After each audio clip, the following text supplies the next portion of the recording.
Hello, everyone. Claire Jones from Clarifications Coaching. This is the next video in a series where I go over how to use various tips, tools, tricks, and strategies in your business and in your life so that you can grow your businesses without burning out. So today I'm going to go over this fantastic concept called the Healthy Mind Platter. So, those days when you say, I can't handle it anymore, my plate is full, I've been working so hard, I just want a break. That was me a few years ago. And I was working super hard because my brain had hit a wall. I wasn't working at my optimal brain capacity. I wasn't having optimal brain functioning on a day-to-day basis. So I want to share with you a tool that I learned from the Neuroleadership Institute, developed by David Rock, Daniel Siegel, Stephen Pullmans, and Jessica Payne. And it really helped me get out of this funk that I was experiencing at the time. It really helped me realize that I needed to prioritize these things in my life and actually commit myself to optimal brain productivity. And I come back to this every time that I feel that sense of heaviness, desperation, and frustration. And I'm watching myself spinning my wheels, not really getting where I want to go. So I use this tool to create space in my brain. And when I do that, I get more done by doing less, honestly. And I can take on bigger challenges, and I'm more willing to go outside of my comfort zone because I have a bigger reservoir of energy, and there's more energy going to my executive functioning. The space in your prefrontal cortex right here that is really important to your working memory, to memory retention, emotion regulation, working with others, all kinds of stuff. So through years and years of analyzing fMRIs and brain studies and other psychological studies, the Neuroleadership Institute has basically created this healthy mind platter that represents 7 areas of your life that should be prioritized for optimal brain functioning. So here are the 7 items to put on your plate if you want to increase your creativity and your productivity at the end of the day. So these are all essential for holistic, optimal brain health. So as we go over these, there are 3 different categories.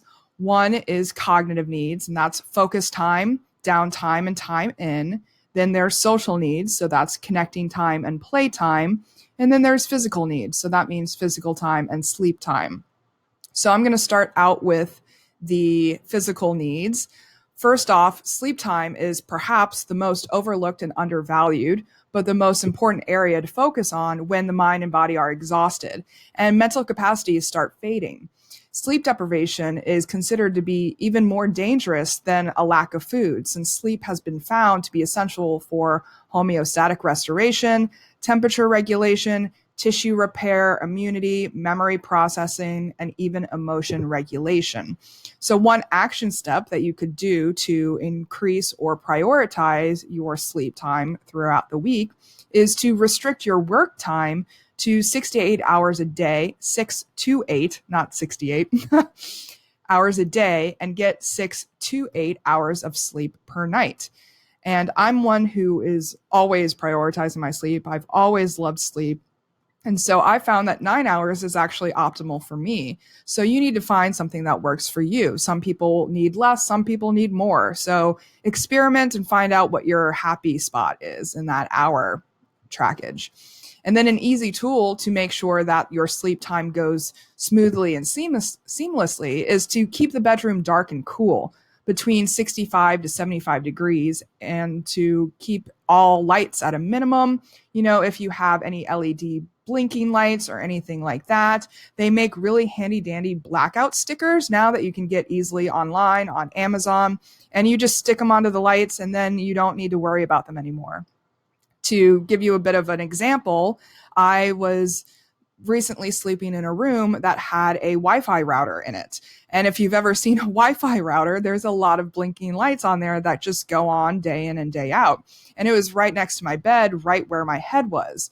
And so I couldn't sleep because I had these orange lights blinking in my face all night. But bring in the blackout light stickers, and I just stuck them over the lights, and I completely blacked them out, and I was able to sleep a lot more soundly. So moving on to physical time, it refers to time spent working on your body through exercise or other means. And moving your body is critical in improving brain plasticity as well as in controlling weight, preventing disease, and improving your immune system. So for the brain in particular, it has the capacity to enhance learning and memory, counteract mental decline associated with aging, aid recovery from brain injuries or disease, reduce stress and anxiety, alleviate depression, and improve executive functions such as response speed, working memory, inhibition of inappropriate behavior, and focus. So, what happens in the brain when you are engaging in physical activities is it actually produces this awesome chemical called BDNF. And it's basically miracle grow for your brain. And so it enhances your brain's ability to create neural connections. And so when you exercise before learning something, you are much more primed to then learn the material that you're trying to absorb because your brain is a lot more primed to make the required neural connections that you need to make in order to learn the material. They've done tons of studies over the years in terms of elementary, middle school, and high school students. If they put PE, physical education, at the beginning of the day, learning improves, test scores improves, there's less aggression in the classrooms, people are in happier moods, and they're just all over improved school conditions. And so it's super important to get that physical time into your weekly schedule as well. So, excuse me. So one action step that you can use is to set aside around 2 hours of moderate intensity aerobic activity or 75 minutes of vigorous intensity aerobic activity or an equivalent mix of the two each week. So that's either 2 hours of moderate intensity or 75 minutes of vigorous intensity aerobic activity separated across the week. So you don't have to do it all in one day, but if you hit those markers, you're at a pretty good spot. And an easy tool to make this a priority is to make it fun.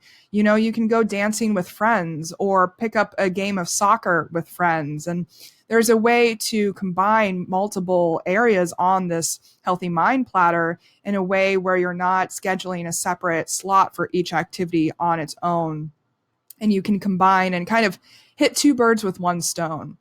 So I'm going to move on to social needs, one of which is connecting time. And this satisfies our social needs and our social need for connection. And it's often more valued than playtime, but both are equally important. So connection is vital to us humans due to our evolutionary wiring that predisposes us to seek out social connections in an attempt to increase our chances of survival. It's literally wired into our brain. And it's a basic human need akin to the need for food, water, and shelter. So not only does social support have beneficial effects on the cardiovascular, endocrine, and immune systems, but satisfying social relationships are associated with more positive outlooks on life, more secure attachments and interactions with others, more flexibility when confronting psychological challenges, and more efficient restorative behaviors.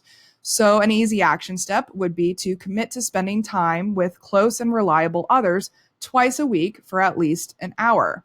And an easy tool to accomplish this is to maximize your time by doing group activities that satisfy both your need for connecting time and physical time. So, as I mentioned before, this could be a game of pickup volleyball, pickup soccer, as long as you focus on the social interactions instead of the more competitive interactions of the activity. Because then, again, you're hitting two birds with one stone. So, moving on to playtime. In contrast, it's often seen as an unimportant behavior regulated to the young and immature. But play contributes to the release of dopamine, which allows all animals in the animal kingdom to cope with the unexpected demands of a potentially threatening and stressful environment.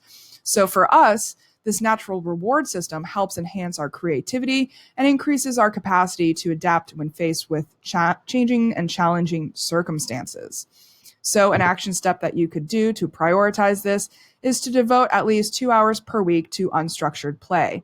Do something that makes you happy, enjoy it. Really lean into the joyful activities that you can participate in on a day-to-day, week-to-week basis.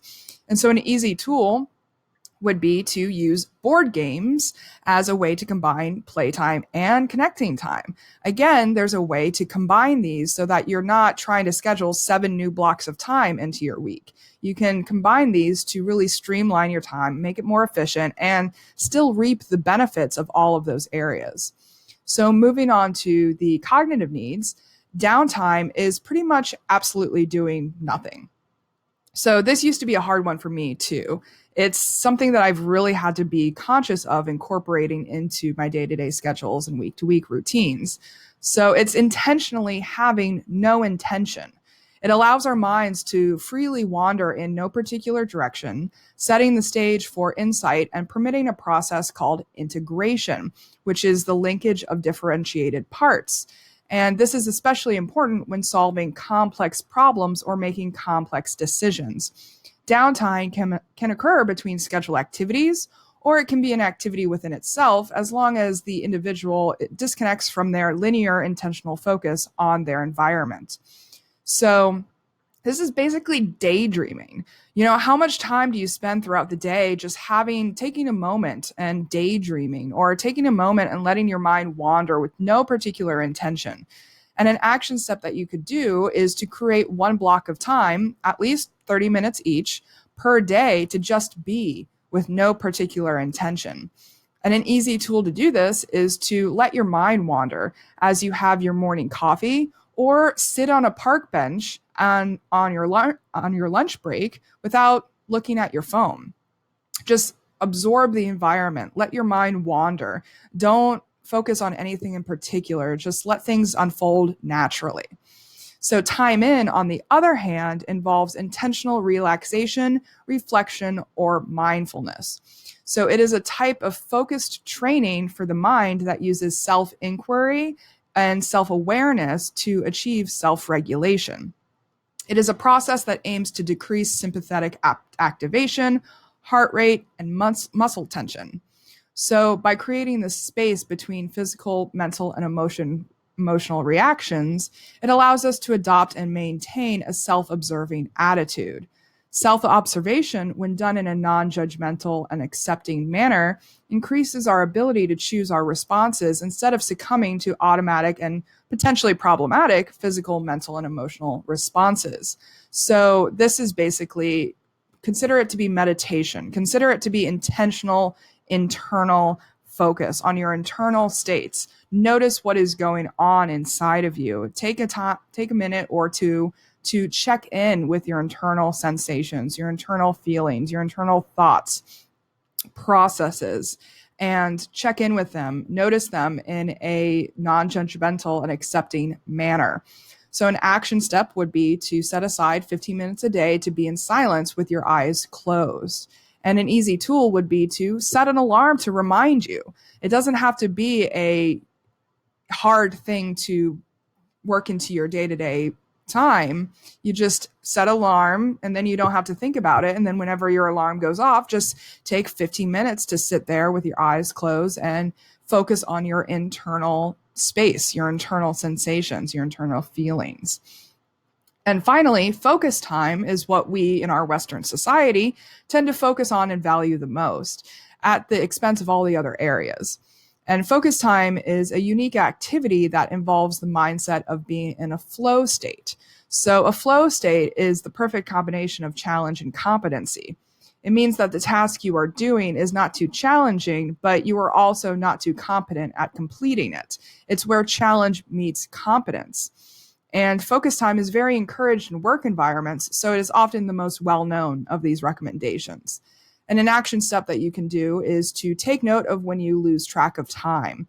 That means you are in the flow state. That means when you hit that perfect balance between competence and challenge.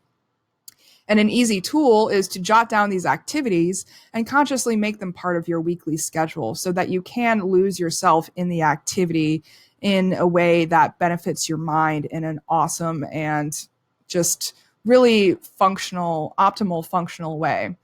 So I encourage you to take a look at how you assign your time throughout the day to determine which areas you are currently undervaluing or neglecting.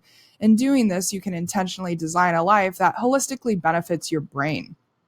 So an easy way to do this would be to take these 7 areas and rate them on a scale of 1 to 10. 1 being you are completely unsatisfied with that area in your life, and 10 being you are completely satisfied with that area in your life. And determine and discuss with yourself or with trusted others, are you surprised by the numbers? What's coming out for you as you're ranking these? What insights occur? What learning occurs? How does it make you feel to see these numbers on paper? What is it like to look at your life using this tool? So really take the time and determine, how is this interacting? How is this affecting your day-to-day life and your optimal brain functioning? Because they've done so many studies to show that these areas are vitally important to your day-to-day well-being and day-to-day productivity. Is how can you be more effective, more productive, and more efficient with your time by prioritizing these 7 areas. So that's what I wanted to go over today. Just give you guys a little bit of background on brain science and how to basically make sure that you're showing up as your best self in your business and in your life. So I hope that was helpful for you. As always, please let me know if you have any questions or comments. And I'm always happy to interact and comment and answer your questions ultimately and help you be the best version of yourself. So if you're interested in more, hit me up, DM me, email me, any way that you want to get in contact with me, smoke signal, whatever. So I love you all. Take care and have a good one. Bye.